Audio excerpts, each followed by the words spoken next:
Hello, and welcome to the Wolf Den Podcast, your home for competitive TCG Digimon news and discussion. I'm your host, Zenitsu, yet again joined by special co host RideMyAvatar. What's up, Digidestins? And this week, we will be discussing the state of the Digimon market and the overall health of the game. Listen to us on your favorite podcasting platform, as well as it being live streamed on Twitch over at twitch.tv/Zenitsu and uploaded on YouTube as a YouTube video under the YouTube channel of Zenitsu.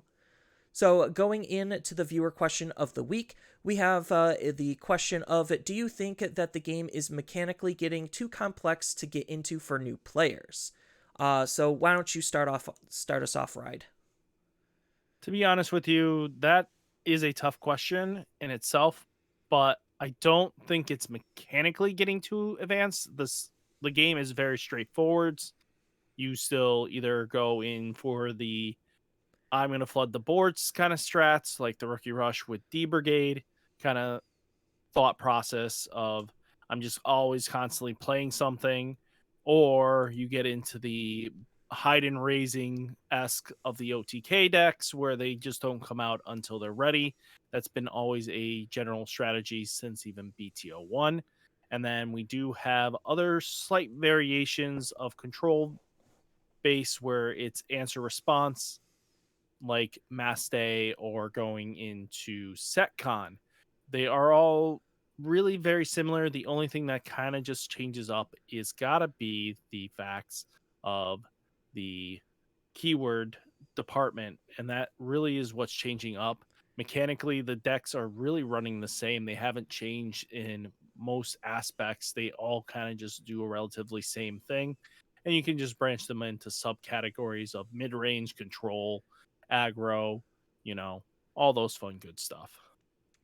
I think kind of looking at some of the internet spectrum, like Facebook and Reddit forums, and just looking at various other chat channels on Discord. I think that while the game's macros are basically the same, they're still pretty simple. They fit into all the same strategies. The micros sometimes are a little bit harder to decipher and discern, especially when you get into very, very, very niche, minute, complicated decision making, and trigger interactions. So, like when multiple effects trigger at the same time, how do I order them? Or when this particular effect is going off, what exactly happens in this instance? So, like, very minute and niche scenarios usually are going to be some of the more complex things, but not all decks do those minute, complex things. So, there's still plenty of easy access points and easy decks to play and figure out just to get your feet wet into the actual mechanics of the game. Yes, we are having more trigger stacking, more combos forming. That's just natural with any growth of any TCG, but I don't necessarily think the game's big how to plays are that much different than from the start of the game. It's just the game itself is evolving, and we have to figure out how to evolve with the game. And that's a scary thing for new players is they're coming in quotation marks late. They didn't grow with the game. So something like DNA isn't going to be super straightforward. And they're going to have to learn that, but I don't necessarily think something like that is too hard once it's just properly explained. Very much so. But we'll have to see. That comes with adaptability, and it starts creating a player gap difference where new players and even older players, once you've been in the game and understand just even the basics of any card game, you have to learn eventually trigger timing, like Magic, like Yu-Gi-Oh, like Pokemon has a little bit of trigger timing, but nothing too crazy. But you have to know these kind of things to be able to advance as a player, and that just comes with the territory. And a lot of these questions could also be answered just by thinking about how order of operations would generally go, and that's literally written on the card 9 out of 10 times. There's a famous Magic content creator. His name is the Professor from Tolarian Community College. He has this magical little rule that he loves, loves, loves explaining to people, and that is reading the card explains the card.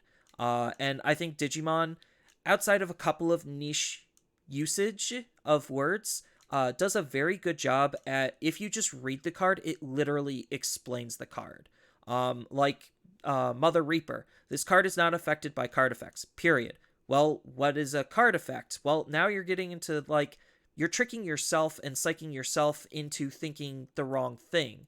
And it is just that simple sometimes, where As if an you just Easter read the on that card. one, What? Mother Reaper is only isn't affected by your opponent's cards. Yeah, so You can use your own cards on it, not cards in general. That I, would I confuse mean, players. for the sake of the example, yeah.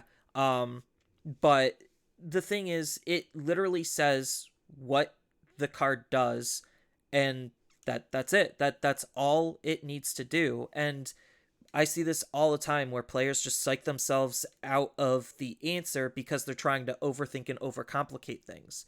But most cards just, they say what they say, and that's how you do the effect. And then there's just a little of extra interpretation, based on the usage. Yep. And by the time the set is fully released, they do have their frequently asked questions available for everyone to see and read. And usually that gives you enough of a vague understanding of, oh, this is how the interaction goes. And that usually happens every set that comes out. Yeah, so Digimon itself just tries to lower that barrier of entry with a slew of different resources, and even just sometimes asking people online isn't necessarily the worst thing either. There's a lot of people that are just wanting and not necessarily waiting, that are able to help you and can help you, and usually the answers do come quick enough. So I think that while the game is getting more complex as it evolves, like every card game, the it's not that much different than when we first started in terms of being able to have an easy access point into the game. Which that should lead us nicely into the actual topic, which is the market. You know, the thing that people have to participate in to actually have access to the game. At least most of the time, unless you're using like a simulator or something. But I think looking at the Digimon market as a whole, being a seller on TCG Player myself, I think that the market is actually in a pretty good position. Market trends are usually pretty easy to read in terms of like what's getting hot, what's getting cold, and understanding why that is. And I think that as like just a big spectrum in terms of the bigger scope of the TCGs, I think Digimon is easily, as I stated before in another episode of the podcast, one of the cheapest and more affordable card games to play, not only casually but competitively as well. That's very true. At given times, there are decks that are in the $50 range, but there are also decks that are going to cost you almost $200, and that's just comes with the territory of cards being printed out of set, and that just leads into a lot of slew of things. But right now is a very optimal time to pick up cards because of the off season, and that's because there is no major events until February, and until February, and with everybody's slew of what's going to happen in the next couple months, because there's a big gap, you won't know what the end result will be. Right now, we know that certain decks are going to just keep going up as Japan decks start showing their heads. You're going to see extremely like with Emperor Greymon, that card is going up even now, and that's because the overarching power of the red hybrid deck exceeding just that next wave of support brought it into a new category that the deck wasn't at before. Now it is. So a lot of what our market does follow loosely on Japanese results in Japanese data. So the cards come out in a set. Usually pre-release prices are pretty high. Very rarely are they ever lower than where they need to be. And then once the set comes out, that's the great equalization and stabilization phase of what those cards are going to do for the most part.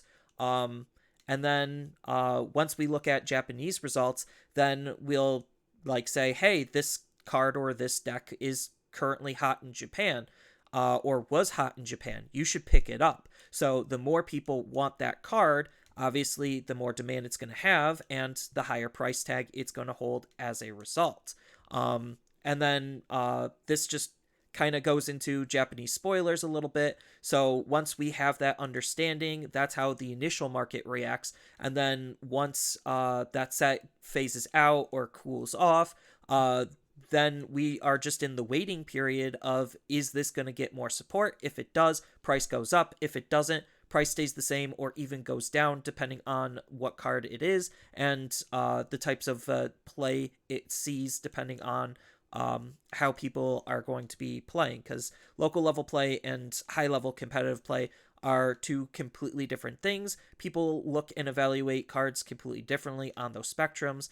You see on local level play a lot of like more rogue-ish decks be able to find success because they don't need to go through the grind of all of these like different rounds and be as consistent as it possibly can. And the skill level also varies from locals to locals. So something like a Chimeramon might not be doing super hot right now, but on a local level it might be like exploding because Jesmon might be like the best deck at your locals, when in the grand scheme of things it's not even a competitively playable deck right now. And the meta is also a huge changing factor for how cards react and respond in terms of the market. Yeah. Well, you could also take in the local level is from even previous podcasts we mentioned. The fact is, a locals, you can read your locals a little bit better. You know how to tech in for what decks you're going to consistently see. And that brings into what the decks can do. If you know what your decks you're going to face up 9 out of 10 times, you probably already made your deck filled with the silver bullets that you're going to be able to launch at them. So that's really a big thing. That's why even now you could take into the fact is, let's even look at what Death X. Death X is a huge contributor to a meta dependent format. And as he is sitting on the market right now at $53, he was not that too long ago at like 70, pushing almost $80. And that was because he was so meta reliant. Now we're in a part of a format where DeathX really only has one deck that it can really do well against, and that is Bloomlord. And even then, Bloomlord doesn't really care that much because they can just respit out the board.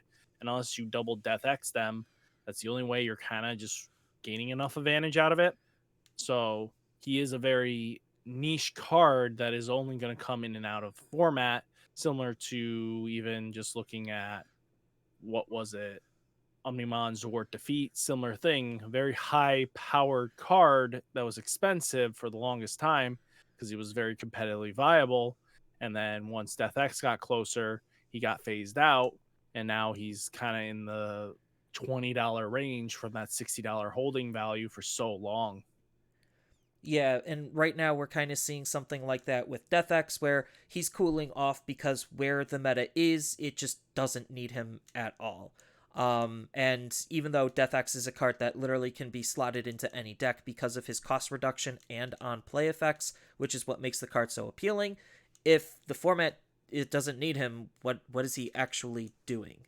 And that kind of sentiment is like the same with a lot of different decks. So Digimon as a result, like, is a very accessible game just because there is a lot of cards that are not super in demand. Like, Garurumon's only as expensive as it is because it's utilizing promo cards from literally the beginning of the game. If it wasn't for those promo cards, it probably would be another sub $100 deck. I remember looking at Alphamon as an example. when that deck first came out in BT9 to be like an actual self-reliant competitive deck, it was only like $100 to make.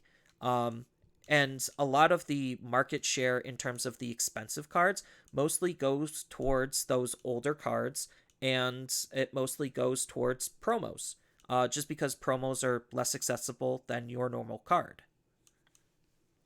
Wasn't it more like $160 if I remember correctly? Because Alphamon or Yukon was your $90 total there, and the rest just brought it up by slow trickles of commons and rares. But I mean, it added up pretty closer just because of the Oryukins being the most expensive card, and then the second most expensive card was the Oryukin himself, the card that would restand him.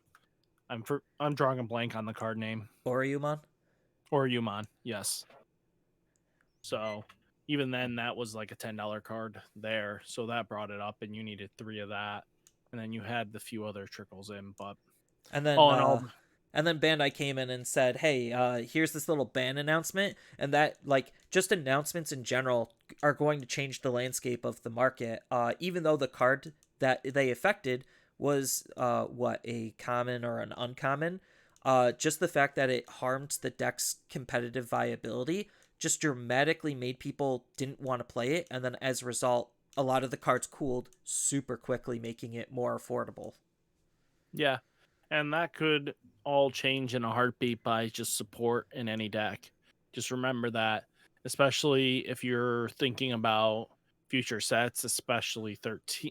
13 is going to affect a lot of the Royal Knight decks going forwards just because a Royal Knight card is getting new support in a wave. So older cards that were harder to get will start seeing some spike there just because the Japanese meta always affects the market in any capacity of any card game. And usually it is a good idea, even though we are primarily a North American based podcast. We talk a lot about the North American meta. It's always a good thing to look and see what Japan is doing and what's kind of hot and what's not, so that way you could kind of read the market and make the market work into your favor. Because right now, as an example, reprints, we're getting a reprint set over in Japan. We know we're going to eventually get it over here. We don't have any official announcement for when it's actually slated yet, but just the prospect of a reprint set means that they're willing to reprint cards that were previously harder to get. Right now, in all of the spoilers, they haven't really done anything that was like super far reaching in terms of more modern cards. A lot of the cards were literally from BT5 and forward, which was I'm just gonna label it as like block zero of the game, and now they're getting reprinted so that way more players have easier access at those cards. And if you're an enfranchised player that already has those, then you can kind of ignore them, or this encourages you to want to sell them early while we have that news and announcements. So now those cards are going to cool off before the reprint set even comes and makes them even cooler. Very much so. Like, you could take into the account of Lucimon that just got recently revealed in that from BT4. 4? Yeah, it BT4. was Yeah. one of the three secret rares in BT4. So taking in the account of that Lucimon there, it could represent future support coming down the line because reprinting it now means they probably have plans, not in probably BT13, but I would probably guess in BT14, where we get the final form of Lucimon coming in. And it'll be an easier bridge gap if they had the ability to have the more expensive cards be less expensive for the buy ins, because that's how card games usually want to make sure that they get money in. And that can lead to also how card games operate too, on how good decks play out for the longest time. Once the reprint kind of happens, then if the deck is still getting out of hand, the deck can finally get hit because they made their second wave of cash flow off of it. So it becomes very more susceptible. I think that's the word. Susceptible. Yeah, to being hit. So even taking the account right now, most of the cards that are being shown off in the reprint set are related to older support that was harder to get. There's the Asian restriction, which is basically the Garurumon and Weregurumon promo, the Agumon and Greymon promo, all those cards that are beneficial for the deck to exist. That's why we didn't see much of a warning sign that Weregurumon was going to go like ham crazy on our side, and that's because they had that Asian restriction, so there was a skew in the meta results that if everybody was across the board the same, we would probably saw a huger influx of where the Metal Garurumon deck taking up a very powerful side of their meta results. It did do quite decently, but it wasn't like overtaking like Grandis was or Alphamon was. It was in the top four for meta resulting, but outside of that, it just wasn't making any appearance headway. And with the reprint set, they've already announced recently that they are putting the security rookies in for it. So it looks like it's mostly to get the harder to reach promos into easier hands so they don't have to put in restrictiveness into their metas anymore, which is a very plus value move in Bandai's direction.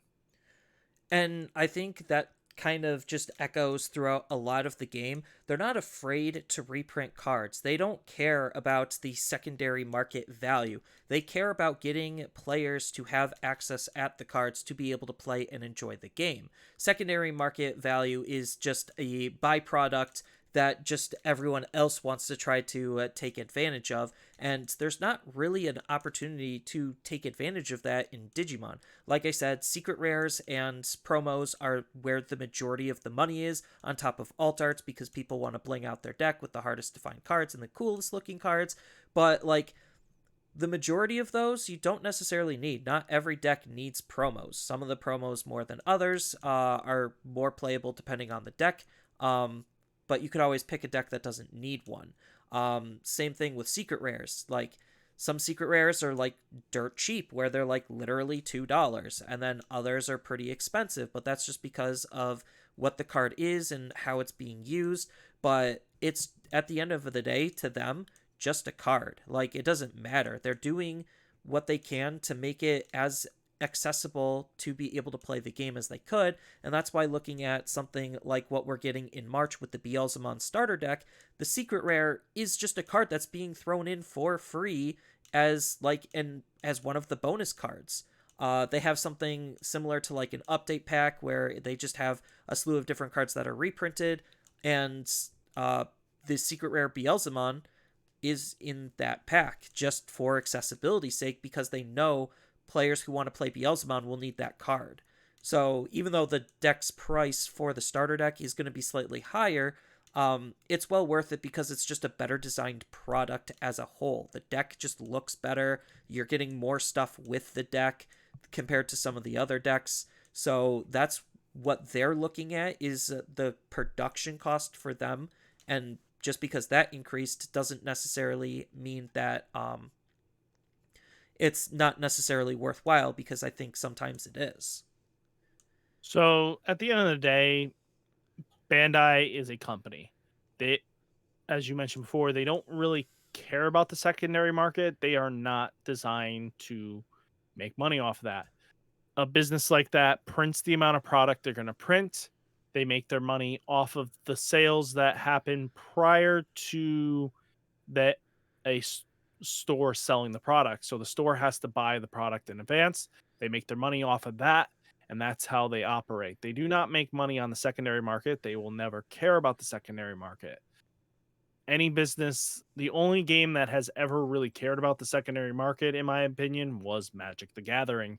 And even then, as we look at now, they're like, well, we got around your rules. We reprinted this at $1,000 of proxy cards. So they're not tournament legal, but you can use them in your, you know, casual formats. So that kind of was a very interesting take. And even taking in with, let's say, Yu-Gi-Oh! Yu-Gi-Oh! Just announced in their product line for their anniversary they are re-releasing the first 5 set and booster packs, which are complete boxes you can buy now as a full reprinted set, which for nostalgia purposes, who wouldn't want to be opening The Legend of Blue Eyes for the first time again after 25 years? That's been something that a lot of players can experience, and now even 25 years later, you can buy that to open up with your kids. That's a huge draw point on that as well. They're making money off of the sales of the cards when the boxes sell. They never make money off of the individual values. We create that ideology of this card is worth this much because this is what we say, and you guys pay that amount. As long as you're willing to do the supply and demand, the secondary markets is always going to thrive that way. You have the players have to come to an agreement that this card is too high for it to come down reasonably acceptable. And we kind of see Bandai do this with just the sheer amount of reprints they already do. Just with all of the different tournament packs and like tournament support, most of the cards are reprints. So like they're enticing players with reprints of like popular cards, which again, usually the higher cards sometimes are the more popular ones, but that's not always the case. But regardless, they want you to actively engage in the game. So they constantly are reprinting cards. And that's why certain cards have so many different versions, is because, like, oh, it was literally reprinted like 3 or 4 times just to be able to make sure you could get it into your hands and you get whatever version you feel like you want and feel special about getting it. So like with all the tournament promos, like they reprinted in the last wave with the Ultimate Cup that was focused on the Vmon stuff because at the time of release, Imperial Jamon was pretty popular. He has a good starter deck and he has some really good stuff. So they reprinted his most valuable egg to entice players to want to play in that Ultimate Cup for that chance to be able to get a special version of a card they want to use. And even if you didn't have that card, you enter in that tournament and now you can have an access to be able to get that card. And they've done this throughout a lot of the game's life. Like promo Pulsemon was another example. It was originally an event promo, and then they were like, oh, there's just not enough of this, and it's a highly competitive card. Let's try doing it again. Sunarizumon, same thing. Oh, let's entice stores to buy more product. So, like, they're trying their best to be able to make cards as accessible as they possibly can, and they have different avenues to be able to do it with. Bandai Premium is just another one example on how they just try to directly sell you specialized versions of the cards paired up with like whatever bundle they feel like they want to try to sell. But at the end of the day, it is just all a business move to try to make money, and they're still doing a decent job at reducing the barrier to entry compared to some of the other games, which is definitely nice. I mean, even taking in cart for this game's ideology for promos, there has been very few promos that are just strictly not accessible. Most of them have been buy a box promos. There hasn't been very tournament exclusive promos except for the Ghost Game set and then probably Digimon Survive. That's going to be really the chase promos that you're going to have to really go to your locals, but they usually run for 2 months. So you get a good 2 months of trying to gather the cards very easily, especially if your locals host 2 events. That's possible 2 cards, and you should have a close collection by the end of that run. And that should cycle you decently. Where other games will create promos that are extremely needed for the deck, but the way they distribute it is just like really nigh and impossible to get your hands on through the normal market value without making it just seem like it's way too expensive gapped. You can take that from Cardfight Vanguard, where Bushiroad just doesn't seem to get the hint that nobody wants their decks basically playability gapped in with a promo that takes like 3 months to get or almost a year to get into their hands, which then also the deck becomes irrelevant, while Japan had the promo for that whole stretch of time, and the deck was very competitive, and then the deck died off because it's too late for the English side. I mean, we kind of promo distribution's always going to be the hardest. We had a whole promo problem episode of the podcast. Feel free to go back and take a look at mine and Nako's thoughts about promos then. But What episode was that one? what? What episode was that one? So people know exactly which one that was. I don't remember right now. Unfortunately, me and Nako's episode counts are a little bit on the different side. Using this opportunity, we are going to be cohesively making a season 2, starting next year, so that way we could be more on the same page. Because I do, with you, in the past couple of episodes, they've been more YouTube exclusive. So we're just going to try to be more cohesive, starting next year. But yeah, so back to promos. Promo distribution and the problems with it is why promos usually cost the most out of any cards. Like right now, it's still hard to get some of those very first set of promos from Tournament Pack 1. And most of those cards aren't even seeing any play at all. The only reason why their price tag is so high is because the distribution was so bad on them that it just made them that hard and that inaccessible. And part of what goes into the market is accessibility. So the more access that they have and the more cards of that variety are into the market, the lower the price the base form will be, thus lowering the overall barrier to entry.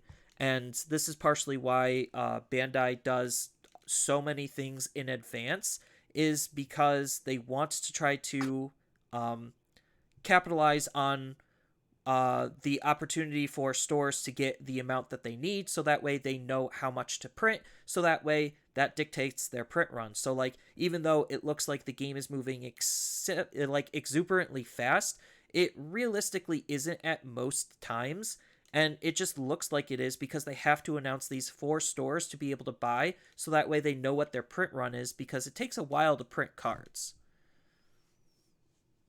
Very much so. And they're always printing almost months and months in advance. If you look on GTS, the Global Trading Card Station, that is right now just to get yourself ready for BT13.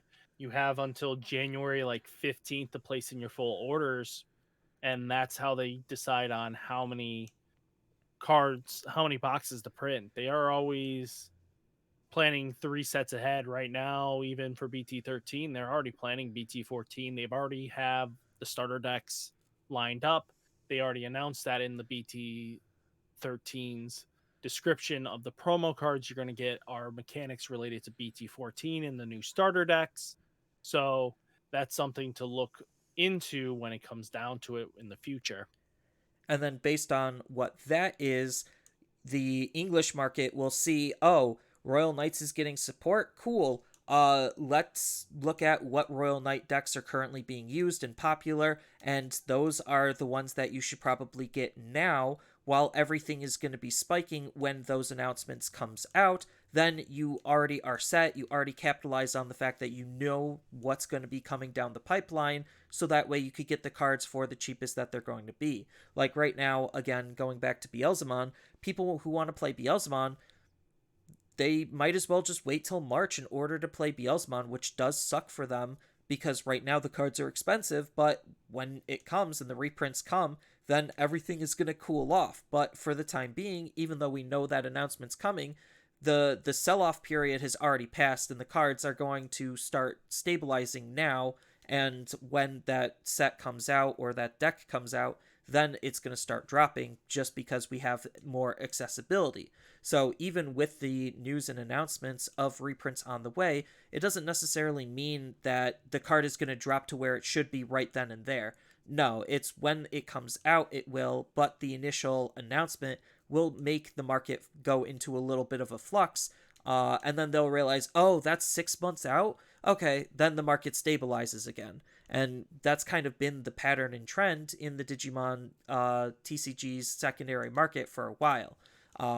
And that's part of the reason why, like, reading the market is so important to try to lower your own financial barrier to entry. Very much so. And that'll allow players just to get ahead and knowing all that fun stuff there. And the same sentiment is echoed with even sealed products. Like, just look at some certain sealed products. It's like, I see the question all the time. I'm new to the game.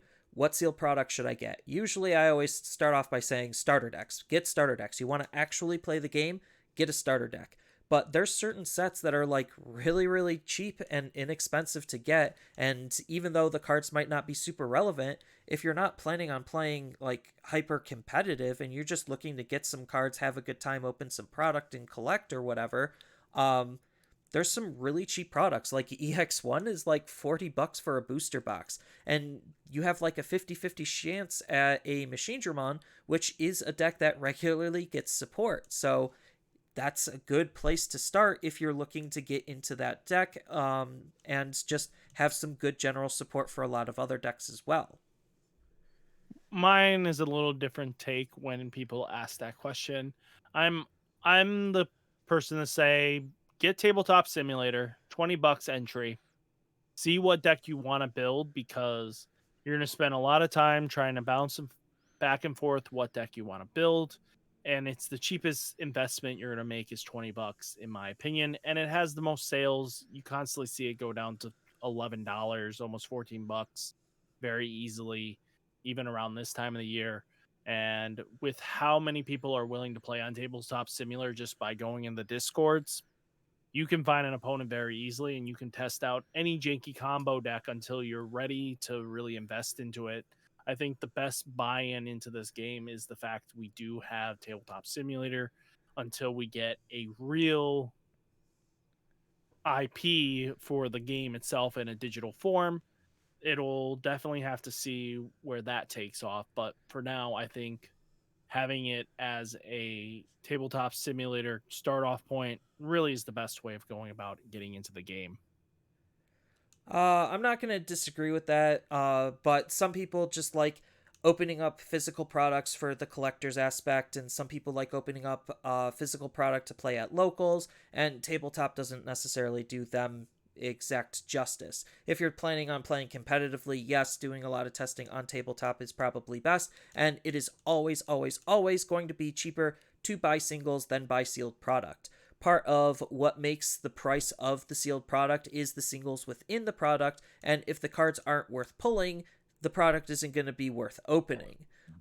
Which is why EX1 is the cheapest booster box on the market, because the vast majority of the cards, outside of a very, very, very small select handful, are really not worth opening. If you're just trying to open that set up and flip it, you're never going to make your money back, or you're rarely going to make your money back. Like, it's just not necessarily worth it. And that kind of thing is with all Digimon sets. Most of the time, you aren't going to be making your money back on those cards, which is why the cards usually hit pretty low values pretty quickly, in order to be able to make decks cheap and accessible, just because there's a lot of people opening it up, selling after they get their initial cards and what they want. So that just, again, is another way that the secondary market helps lower the barrier of entry if you're just looking for a way to be able to have the ability to buy product and figure out what you want and play the game. Very much so. And it just comes with the territory.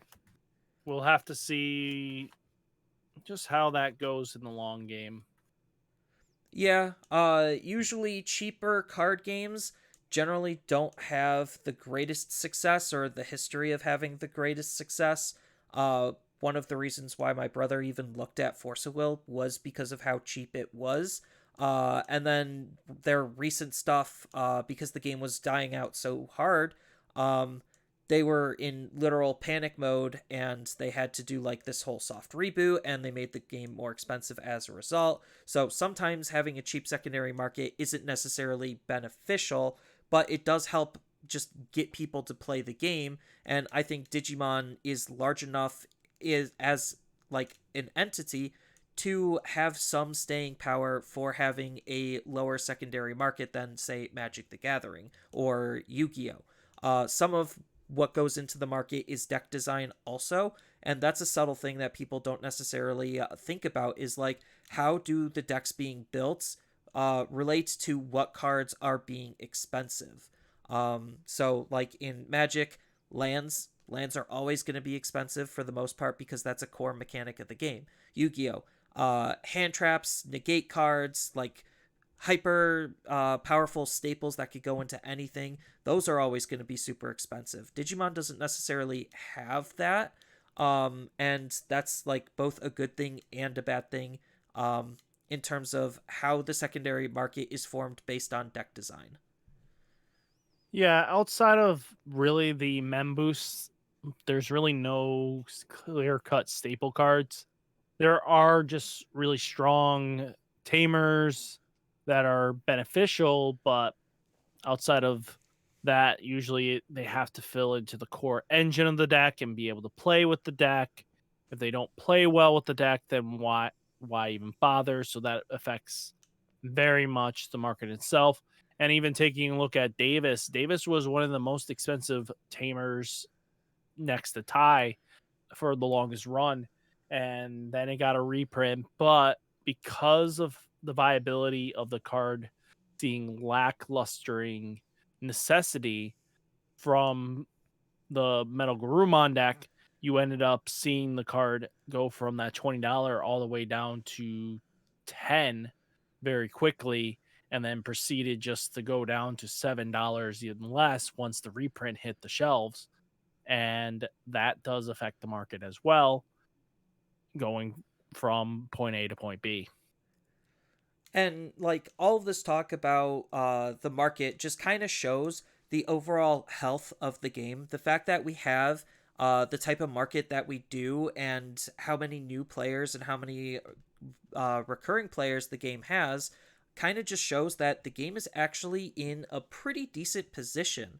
On TCG Player, it was a huge uproar when it replaced Dragon Ball Super in like its forerunner tabs. Like that was a huge move, showing how strong of a community and of a game that Digimon is over something like Dragon Ball. Not saying Dragon Ball is like dead in the waters or anything, or is a dying game. I'm just saying Digimon's proven with its even secondary market to be a stronger and healthier game to want to play and get into, not only just because the price point of entry is way lower than Dragon Ball Super, but it's just a more accessible card game as a whole, which just adds to the overall health of the IP, the game, and the products itself.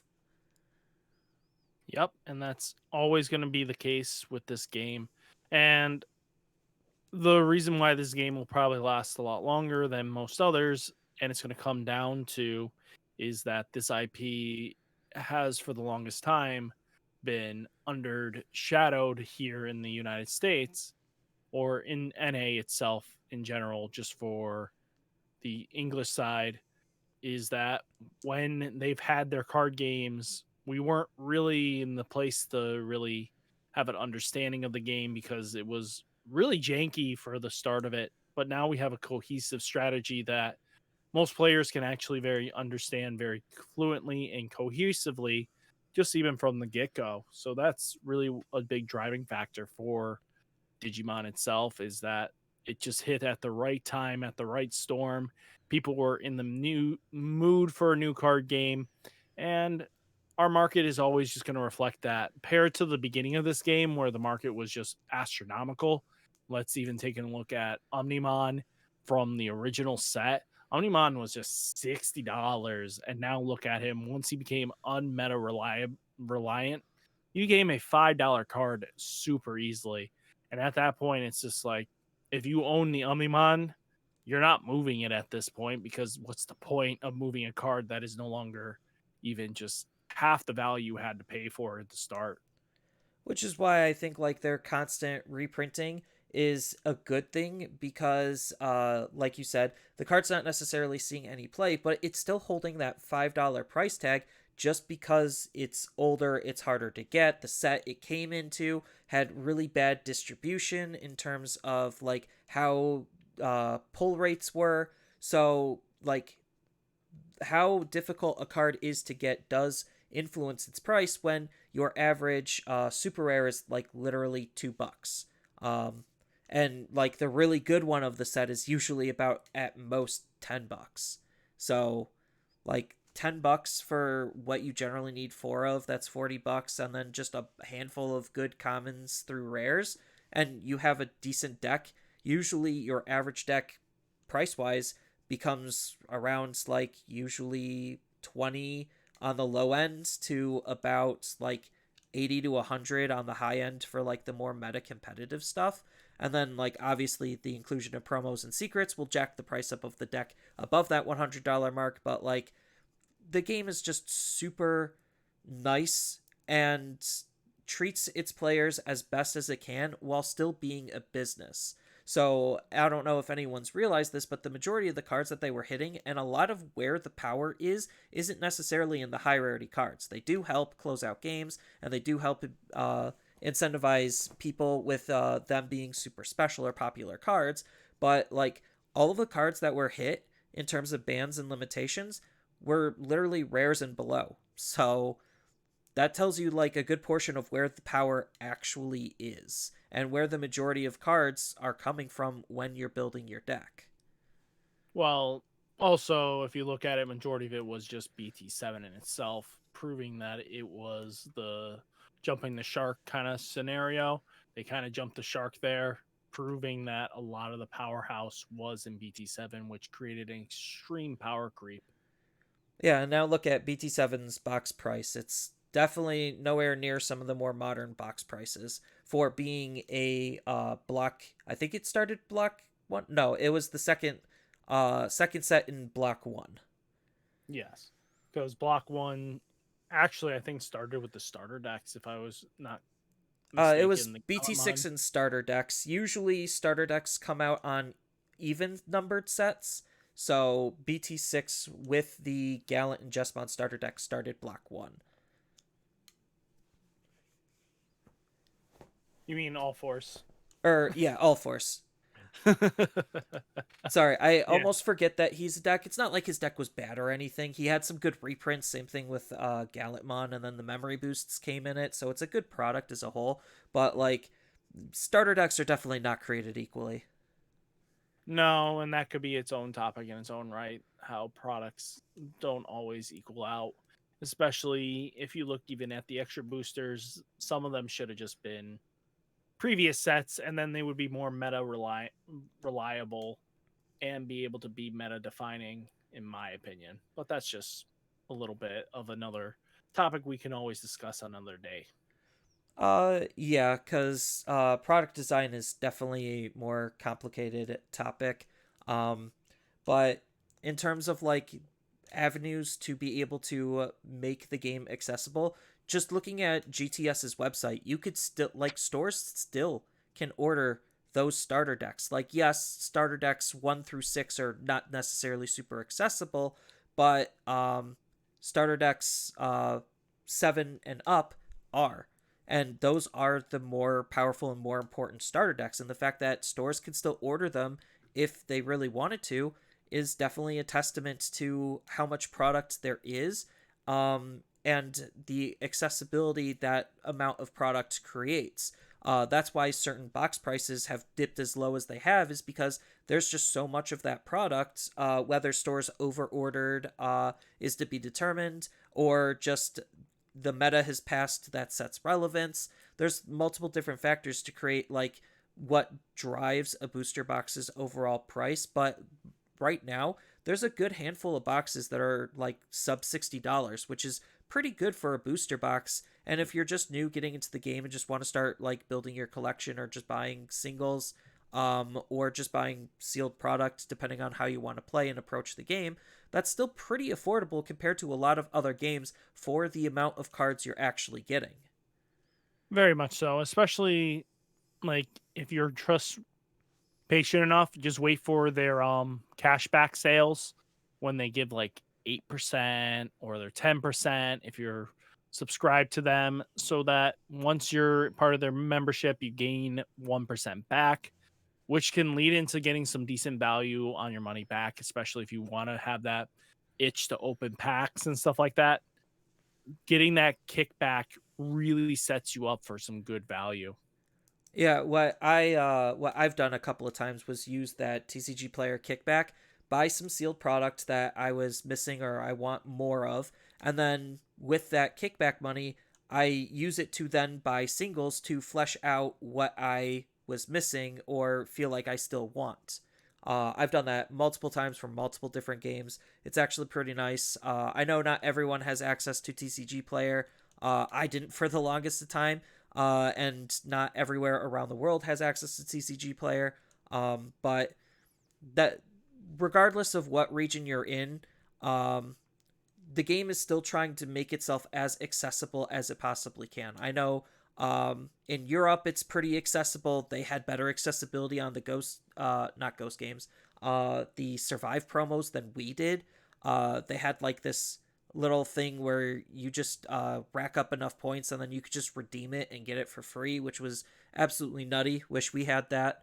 Well, no, they just had to buy the game for theirs. It Oh, they was did. literally buy yeah, they've got free copies with their game. Oh, So, lucky. yeah, I know, right? You guys so lucky. But that was kind of the big thing there was Was it why Australia did that had the, like, you redeem some sort of code somewhere to rack up points and then you could just use the points to purchase it?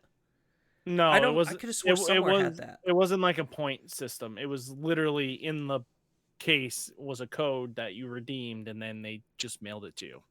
Okay, okay. Yeah, So, that's yeah.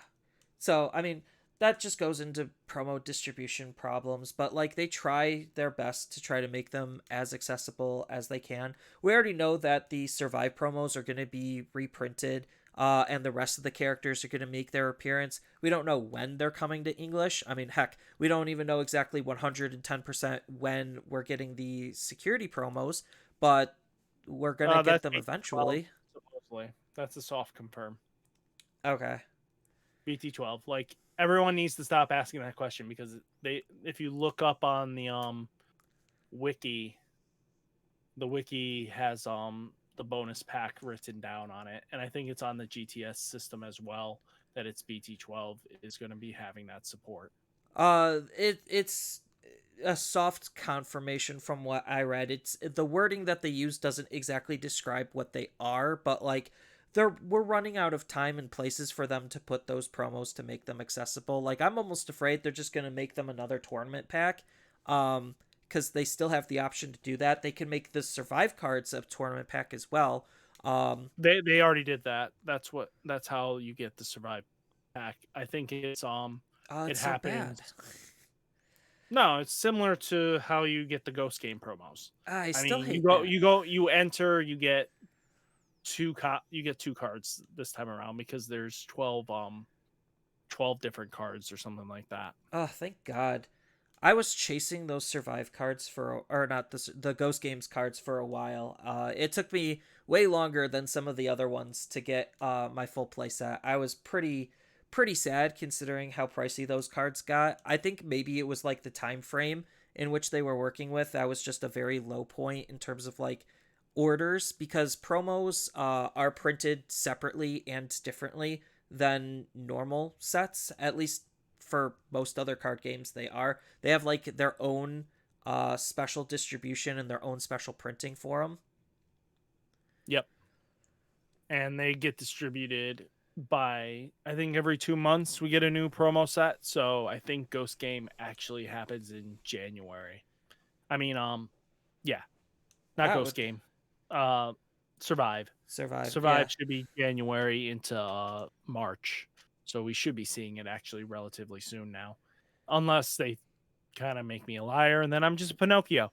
But outside of that, I mean, we can see some very much different variables in just how we get our stuff. Yeah, like Japan it's a completely different culture than North America. North America is a completely different culture than Australia, which is different from Latin America and so on, and Europe and so on and so forth. So, like, it's hard for a company to try to juggle all of those different factors for all of the different regions. I know some regions are a little bit more left out than others, like Canada and Latin America. It is, from what I've heard, harder to get into the game and get cards in those areas. But once you're able to figure out how it, I don't necessarily think it should be that difficult. No, not at all.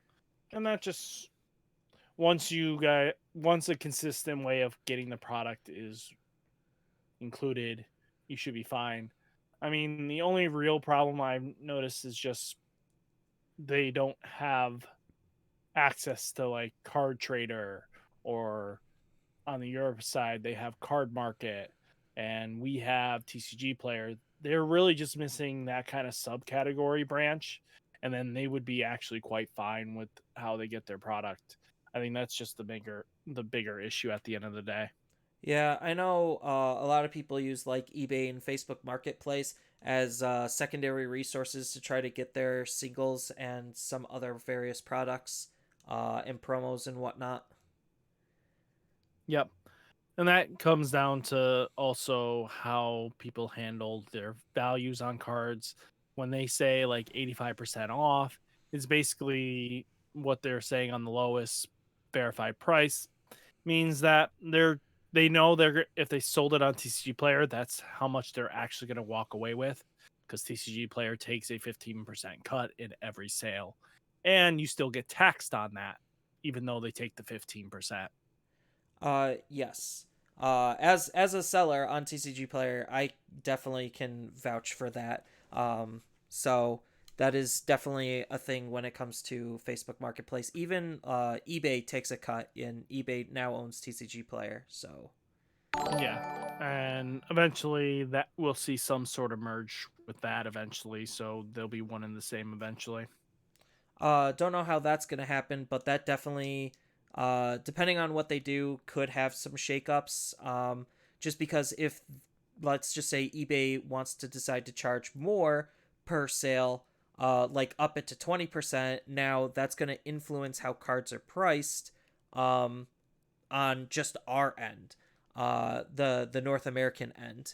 And if they open it up, let's just say, to Canada, Latin America, and globally, that also would have an impact because now more people are going to be buying. Granted, shipping for those probably would be up really, really high if it knows it's from an outside territory. But regardless, just the accessibility at the secondary market would have some impact on it as a whole.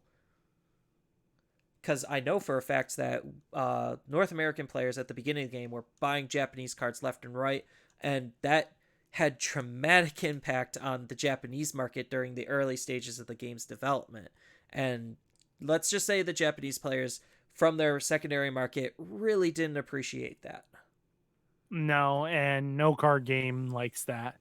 And that's why we'll never actually see this game ever catch up to Japan or be able to play Japanese cards, because the moment you allow that, the Japanese market actually explodes and gets overly priced immediately.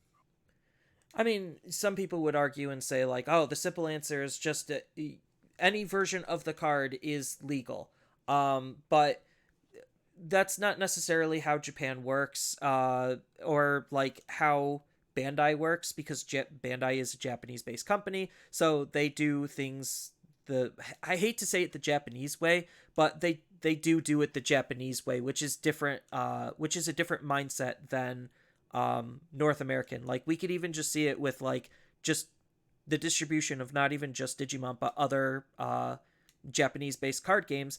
They all are ahead in Japan, and every other territory is just behind, and that's just a fact. Like that's just a Yeah. thing.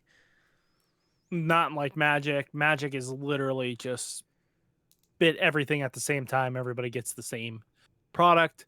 And we need to also stop trying to make Digimon Magic the Gathering. We are not the same game. Uh Just saying.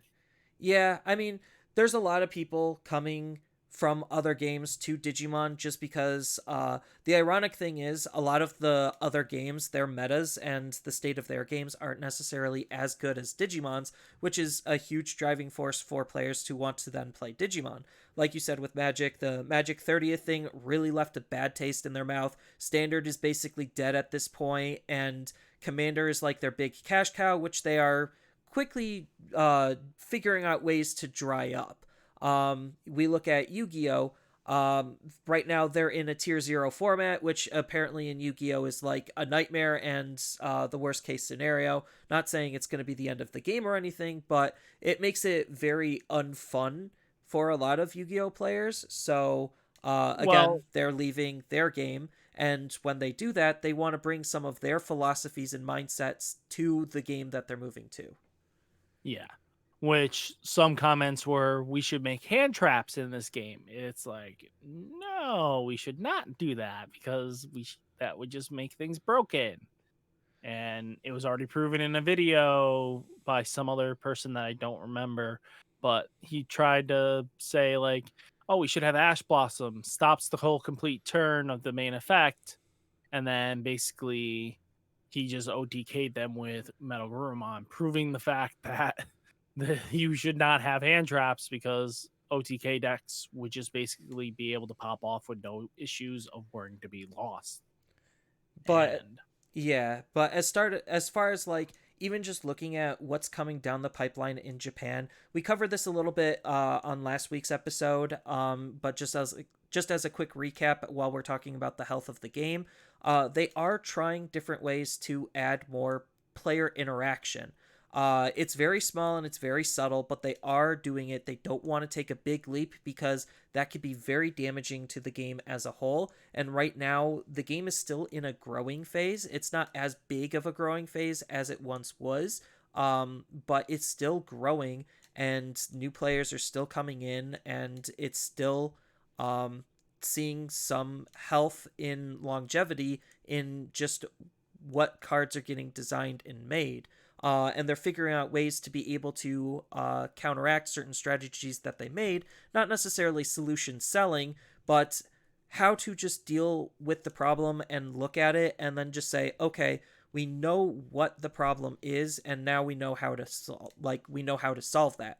And that goes into like how our metas play out as well, where it's just like, oh, in BT11, everyone's thinking Black War Greymon X is going to be the best deck in the format. It is positioned to currently be that way, but we already know the answers to how to deal with that. So our meta, instead of us learning what those answers are, we already know what those answers are, and that just impacts things hugely, from our meta down to the secondary market, because we might see a spike because of this in Grandis based cards. yep. And that's will be the bigger turning point, isn't it? Not that once you know how to counter the deck is basically kill them in one turn, not let them gain any resource value out of it. That's going to be a huge contributing factor.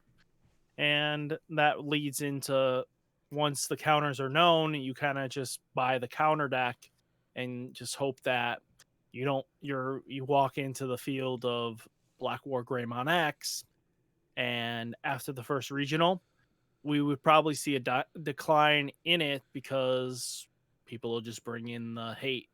And that usually happens with a lot of card games when there is enough sideboard hate in them for a deck just not to survive consistently enough.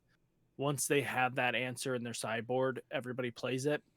You're kind of just looped out. So usually what happens is in a lot of card games, you usually build 1 to 2 decks to justify that, being able to swap in different decks so that your player base doesn't actually sit there and know, okay, he's always bringing in Black War Greymon X. Well, we know how to counter this. We all just play this until he gets sick and tired of it. And then they force you either off the deck, which eventually happens because that's how the name of the game goes. Players just don't stay on a deck when they lose consistently enough. And that usually is a driving factor in most sales as well. Once a deck loses enough, then it kind of just people try to sell it off. They don't want to play it anymore. and that just comes with the territory. And that affects the market as well, causing price to overfluctuate and cause the price to drop. And that's just how metas form in general. So even though like it looks pretty bad from Japanese data that Black War Greymon acts as this nigh unstoppable force, um, usually we're picking up where they left off. We know the answers, and we're able to adapt it to the situation given to us to be able to form a nice, healthy triangle based meta, and then the things around that meta are what are actually going to end up seeing a lot of play. So like we see this right now with Metal Garurumon, where it's just like you have Metal Garurumon as the best deck. That is what is defining the meta. Then we see a influx in security control players because they know that their deck has a good chance to be able to beat Metal Garurumon. And then the War Greymon X players are like, hey, I beat security control and I have a 50-50 on Metal Garurumon. That makes me a viable deck in this meta, and then that's kind of just how things take off and form from there. And that's just the growth and development cycle of generally how metas shape up, is with that boogeyman deck forming the molds, and everything that is playable gets fit outside of what that mold is. Yep.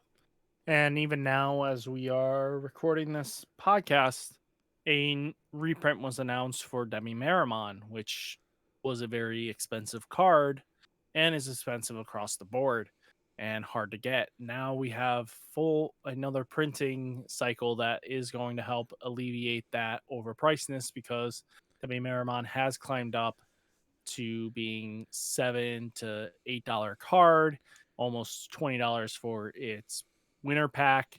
And we have a bunch of other reasons for that to bring it down. Since it's a very necessity purple Digitama, it's good to see that a reprint is in the horizon for that, for a lot of new players trying to get in, because that card is very hard to get your hands on at this moment.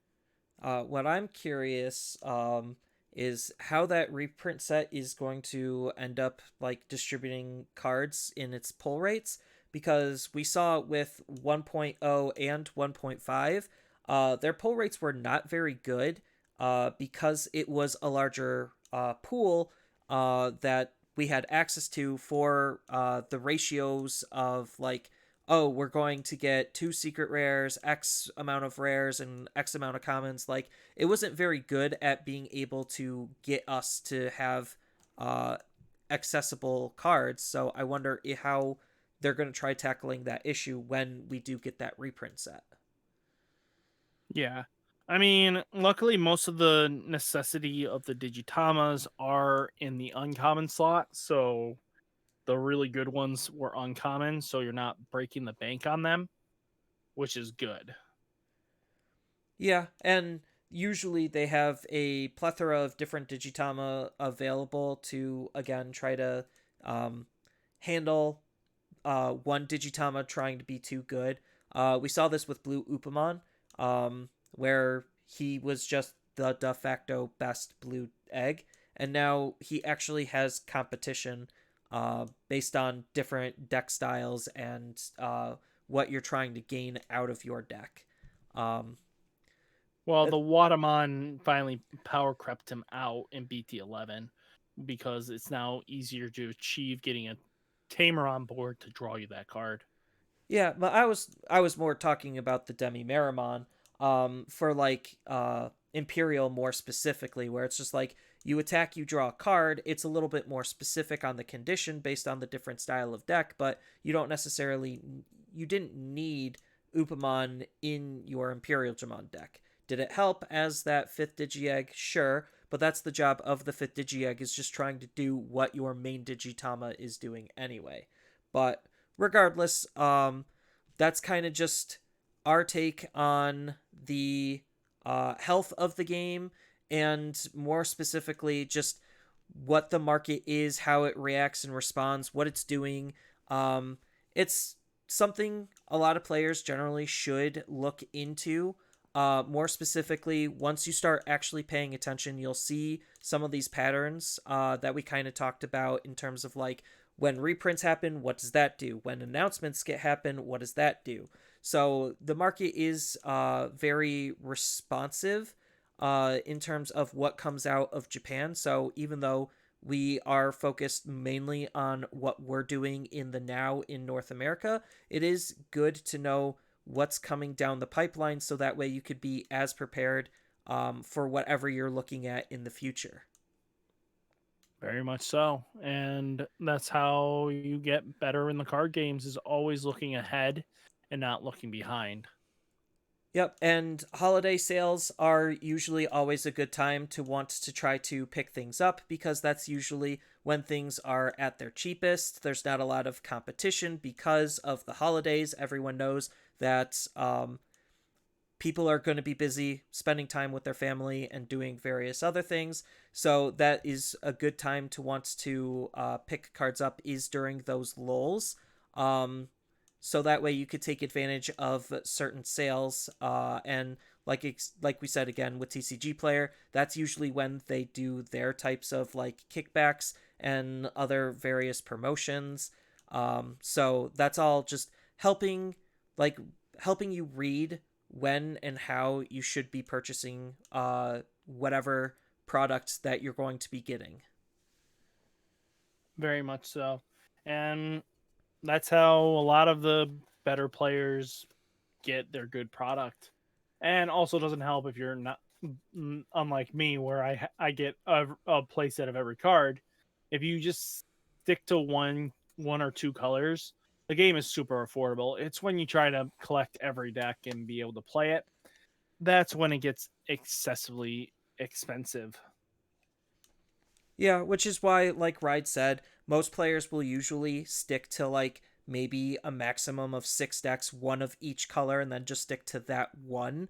Most players that I know at locals, they'll usually have about 2 or 3 decks, just because if they get bored or they know the matchups between the local environment, or they just have their big competitive deck and then they have their like fun offbeat decks just to spice things up and be a little bit different for those environments.